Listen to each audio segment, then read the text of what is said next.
Louisiana beer reviews. Zahn from Boulevard Brewing Company.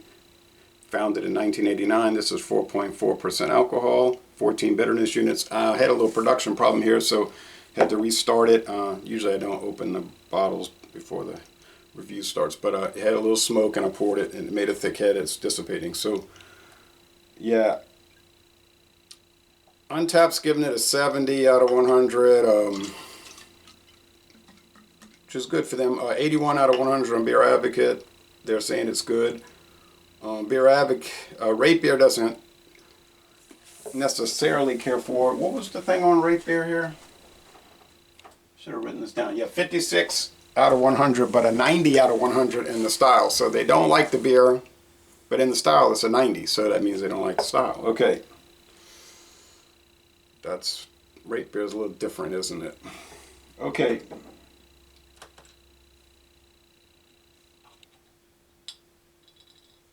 Somebody was telling me you're being difficult when you convert the out of 5 stars on Untapped to a 100-point scale. I'm not being difficult. I would rather if everybody did a 100-point scale like they do on Beer Advocate and Rate Beer. And I do it too. But, all right, 3.51 out of 5. That's 70. Okay. But they look at it different on Untapped. Their 70 would be like 80 on Beer Advocate. It's not that hard to figure out. It's good. You know, very good. They love it. Or they like it a lot. All right, so it's hazy like like some IPAs. Hazy like a wit beer. Yellowish. White yellowish. White beer, wit beer.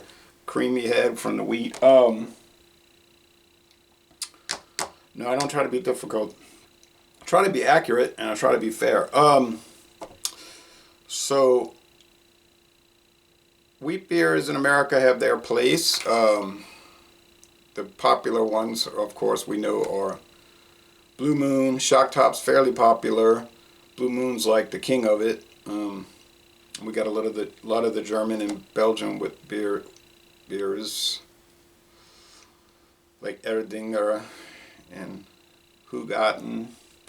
We used to get the Celis beers. Those were really nice, but that folded up. Okay, so let's check it out. Thank you, Miss Lynn, for this beer. My neighbor, her grandson Elijah gave her some Boulevard beers, and she tried one and said it was terrible. The Hoppy Red Ale, so-called red IPA.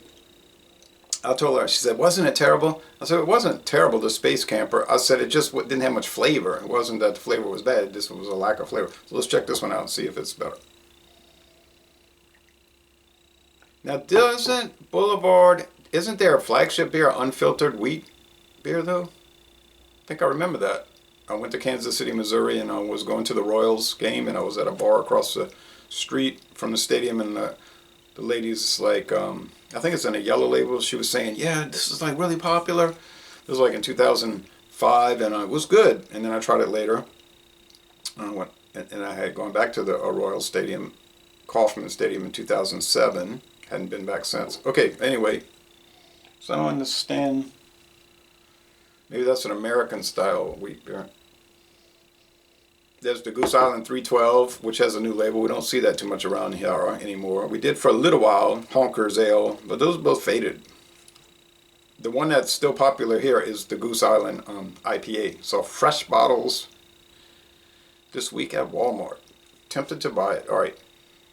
And of course, Goose Island Bourbon County brand stout is pretty popular. All right, smells much like Blue Moon in the sense you got that cream of wheat like aroma, that wheat bread, white wheat bread, a little coriander. Let's go with the taste, Chuz.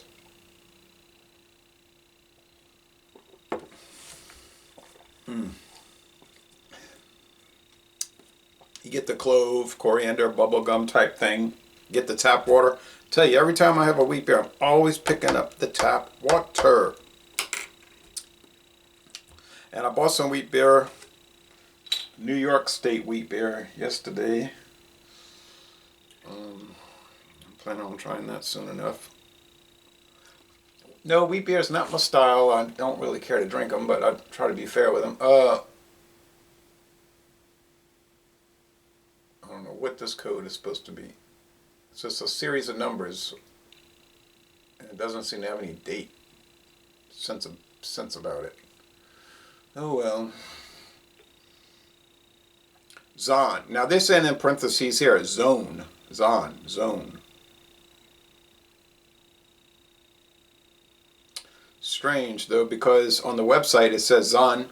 Zon is the Flemish, which is a dialect of Dutch, the Flemish word for sun. There's a sun on here. Ale with coriander and orange peel. Huh? I don't know about that.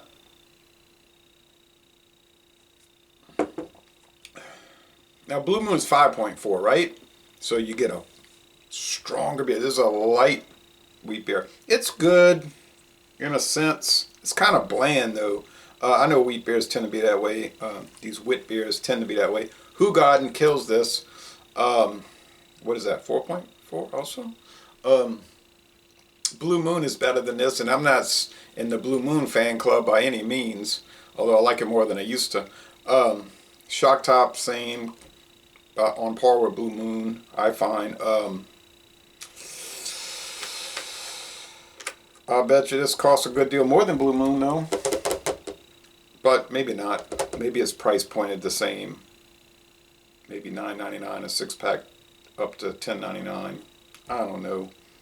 I don't drink these kind of beers typically, so I don't track the prices. The one I bought yesterday from New York State was $7.99 for a 6-pack, which I thought was a good price this day and age. One more. Clouded up a little bit after the swish and pour. It didn't cloud up profoundly.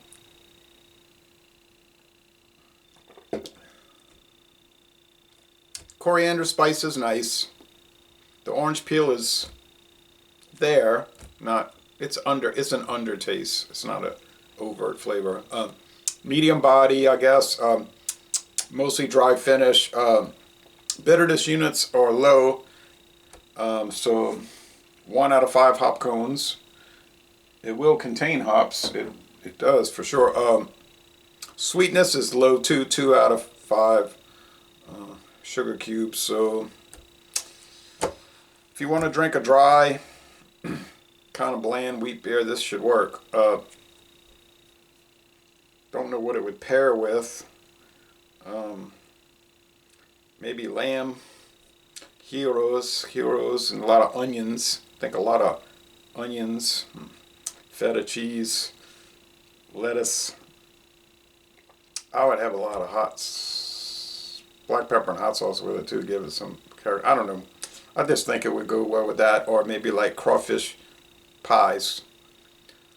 Crawfish meat, meat pies, the dough, but crawfish. Okay, so score, I'm gonna go B. Beer Advocate saying it's good. Yeah. I'm like that. It's good. Let's say B minus. It's marginally good. 81 on Beer Advocate. That's their score for good, but I'm gonna say that's my score for B minus. Like, and that's probably where they are too. Like arguably good, but I wouldn't repurchase it. So she might say, wasn't it terrible? It didn't have a horrible flavor, and I would be more like, no, it just didn't. I guess if that's their game plan, make bland beers, they're winning, because that red one, the Space Camper Red Ale, so-called IPA, 25 IBUs. Yeah, sure, IPA. Hoppy Red Ale. Dull. And more dull than this, but duller than this. So yeah, 81 is the best I can do. 8.1 out of 10. Ho-hum for sure.